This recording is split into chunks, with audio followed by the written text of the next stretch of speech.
여러분 안녕하세요. 슬기로운 영어생활입니다. 자, 오늘 이 시간은요, 영어 공부가 어려운 이유 3가지를 좀 뽑아 드리려고 해요. 그리고 다음 시간에 그럼 이 어려운 것을 극복하기 위해서 어떻게 해결해야 되는가라는 것 가지고 이야기 나눠 드리려고 하는데요.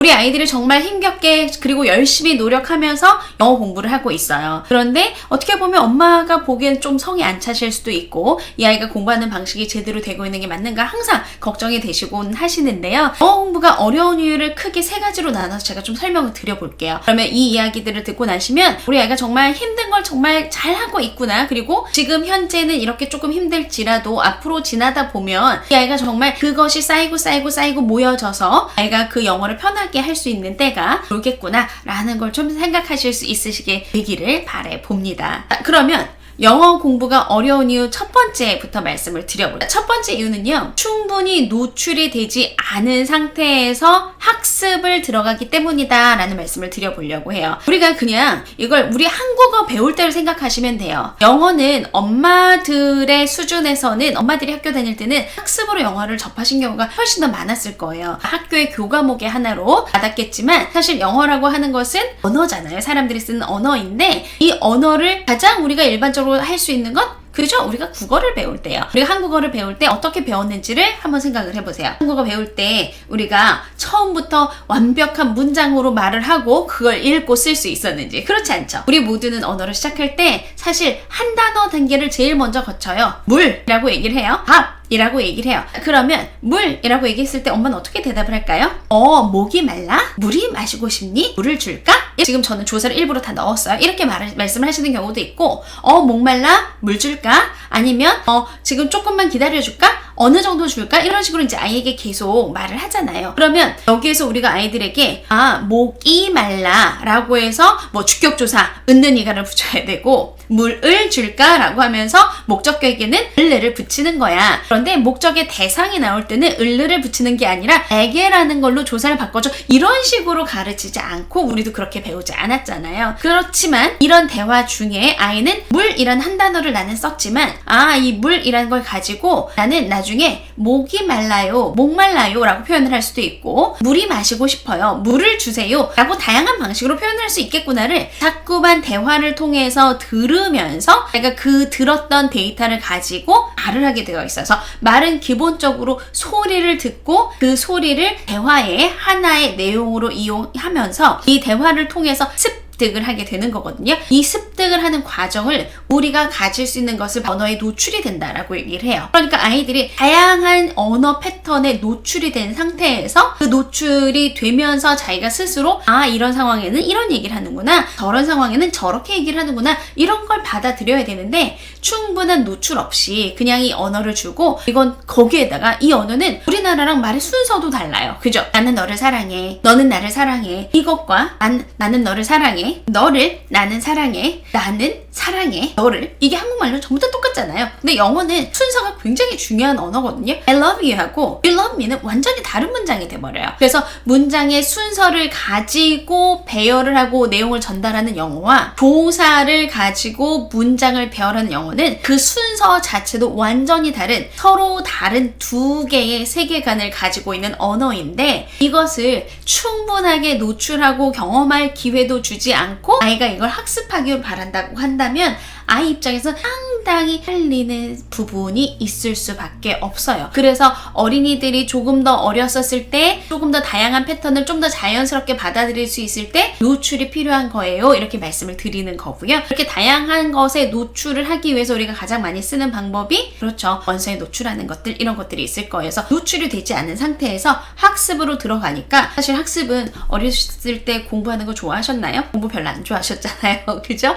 그러니까 아이들도 사실 경험이 풍부하면 이것도 한번 해볼까 저것도 한번 해볼까 할 수 있는데, 풍부하지 않은 경험을 가지고 바로 다른 것을 배우려고 하니까 사실 노출이 부족한 부분에서 아이들의 획기함을 많이 느낍니다. 두 번째는요, 이제 아이들이 이제 배우려고 하는 마음이 굉장히 커요. 한번 난 그래도 이게 다르지만 뭔가 멋있는 것 같아, 새로운 것 같아, 엄마가 하면 잘한다고 하니까 한번 해볼 거야 라고 결심을 하고, 그럼에도 불구하고 아이들이 공부하는데 또한 계속 어려움을 느껴요. 이게 왜 그러냐면요. 아이들이 국어 능력이 올라가는 게 일단 아이들이 국어 능력 올려줄 때 어떻게 하시죠? 책도 많이 읽어주시고 대화도 많이 하잖아요. 그러면 아이들이 국어책을 읽을 때는 본인들이 그래도 국어의 어법과 국어에 가지고 있는 어휘들 이런 것들이 굉장히 많이 있는 상태예요. 그래서 그거는 조금 더 빠르게 자기가 책을 읽어 나갈 수가 있는데 영어 같은 경우는요. 문법도 다르고요. 어휘도 다르고요. 글을 읽으면 읽을수록 내가 조금 더 나아지면 나아질수록 나에게 점점 더 어려운 문장이 들어오게 돼요. 한 단계를 좀 넘어갔으면 그 다음에는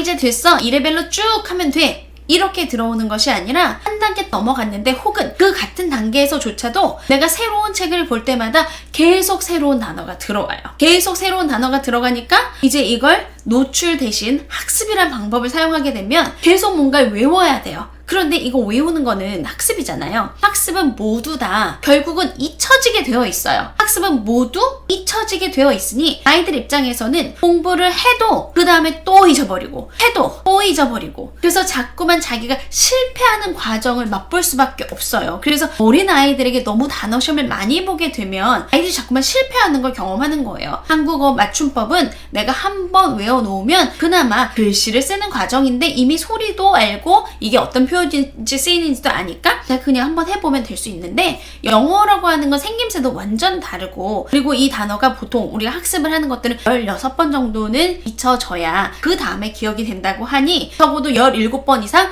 외우고 잊어버리고를 반복해야 되는데 계속 새로운 게 들어오는 거예요. 계속 새로운 게 들어오면서 나는 공부는 하는데 이 새로운 게 내 것이 되는 것 같진 않고 학원에서는 매일 새로운 단어를 주고 그러니까 아이들 입장에서는 뭔가 밑 빠진 독에 물 붓기 같은 느낌이 날 수 있어요. 공부는 하고 있긴 하지만 사실 이게 밑 빠진 독에 물 붓는 듯한 느낌이 드니까 이걸 어떤 가성비 같은 느낌으로 본다고 한다면 정말 가성비가 낮은 것처럼 느껴져요. 당장에는. 이게 이제 나중에 시간이 지나서 언어가 자기 것이 되고 나면 정말 이렇게 가성비가 좋은 게 없거든요. 왜냐면 한번 배워놓으면 그 다음에는 이게 안 쓰다가 다시 쓰게 되면 일주일만 지나면 다 다시 올라와요. 그러니까 그 여러 가지 뭐 다언어, 다중언어 하시는 분들도 일반적으로 그 한 언어를 배워놓고 안 쓸 때는 자기들도 까먹는데요. 근데 그러다가 나중에 또 현지에 가서 좀 생활하다 보면 이 언어들이 슬금슬금 나오거든요. 저도 미국 떠난 지 지금 꽤 됐는데 그럼에도 불구하고 얘기할 때 보면 이거 어떻게 알지? 이런 말들 굉장히 많이 나오거든요. 그래서 시간이 지나면 가성비가 굉장히 높은데 당장 집어넣을 때는 집어넣어야 하는 것이 너무너무 많아요. 너무너무 많은 게다가 한국어랑 영어랑 1대1로 매치가 되는 것도 아니고 그죠? 어떤 것은 영어의 표현이 조금 하나의 단어가 여러 가지 뜻을 나타내기도 하고 여러 가지 서로 다른 단어가 하나의 의미를 나타내기도 하고 하니까 정말 경험이 많지 않으면 이 다양한 것들을 계속 인풋의 과정을 거쳐야 되다 보니 학습자의 입장에서는 정말 힘들 수 있겠다라는 것을 이해해 주셔야 돼요. 자, 그 다음에 세 번째는요. 이게 어떻게 보면 가장 어머님들이 고민을 많이 하시는 부분일 것 같아요. 생활 영어 라고 하는 부분하고 그리고 아카데미 영어, 학문에서 쓰는 영어가 사실 본질적으로 굉장히 다른 듯한 느낌이 많이 들어요. 쓰는 어휘도 굉장히 많이 달라지고요. 그리고 글의 복잡성 자체도 굉장히 많이 달라지게 돼요. 우리가 만약에 그냥 밥 먹는 이야기를 한다라고 하면 내 기분에 대해서 이야기하고 날씨가 어때 이런 정도의 이야기만 하면 되겠죠. 이게 우리가 일반적으로 일상 회화에서 쓰는 것들이에요. 회화에서 쓰는 것들도 다양한 구문이 있고 표현들이 있긴 하지만 이렇게 회화를 잘하는 사람이 토플 시험을 보거나 아니면 수능 시험을 봤었을 때 이들이 이걸 만점을 받겠느냐? 그게 그렇지 않거든요. 지금 이제 수능 때가 근처에 왔는데 매년 수능을 보고 나면 외국인들한테 그 문제를 풀려보죠. 그리고 외국인들이 보기에도 어려운 이 시험이라는 게 항상 뉴스 기사로 써요. 왜 그럴까요? 외국인들이라고 해서 그들이 영어를 전부 다 학문적으로 하고 있느냐? 그건 아닐 거란 얘기예요.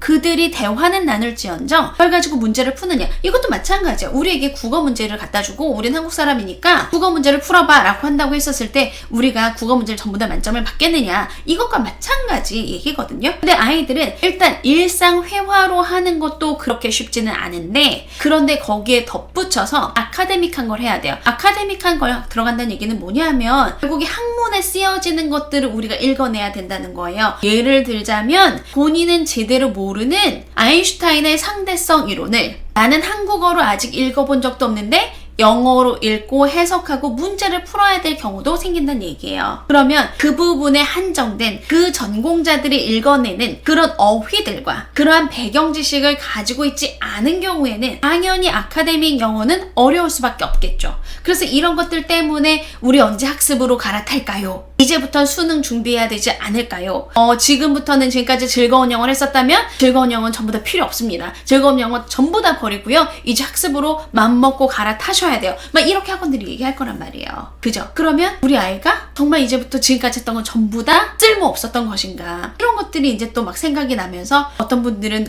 내가 지금 헛돈을 썼구나. 우리 아이를 처음부터 문법을 가르치고 어휘를 많이 외우게 하고 그래서 이 가성비를 냈었어야 되는데 지금 완전 잘못해서 이렇게 생각하시는 경우들도 계시거든요. 근데 그건 아니에요. 그건 아니고 그건 제가 다음 시간에 다시 말씀을 드리겠지만 일단 이 아카데믹 영어라는 부분과 그리고 그냥 일상생활에서 그냥 잘 지내니? How are you doing? 하는 영어랑은 완전히 다르다는 거여서 아이들이 펴야 되는 분야가 너무나 다양하게 많기 때문에 사실상 영어 하는 것이 이 아이들에게 굉장히 곤혹스러울 수밖에 없겠다. 어머님들이 보시기에 아이가 조금 부족하다 싶더라도 아이들이 잘하고 있는 걸까? 저는 그렇게 생각해요. 이 아이가 즐겁게 학원에 가서 거기에 가서 있는 시간 동안에라도 뭔가를 즉각 자기가 좀 마음을 움직여서 자기가 최선을 다해서 능동적으로 받아들이고만 온다고 해도 정말 칭찬을 많이 해주셔야 되고 왜냐하면 서로 다른 세계에 있는 것을 최선을 다해서 지금 습득하고 있는 경우예요. 특히 아이가 어리면 어릴수록 이 최선을 다해서 습득하고 있는 바로 이 부분에다가 칭찬을 해주시면 아이가 그 자존감으로 그 어려운 걸 조금이라도 더 열심히 받아들이려고 하는 노력을 해요. 왜냐면 아이들은 본질적으로 엄마한테 잘 보이고 싶거든요. 그래서 그런 생각들을 가지고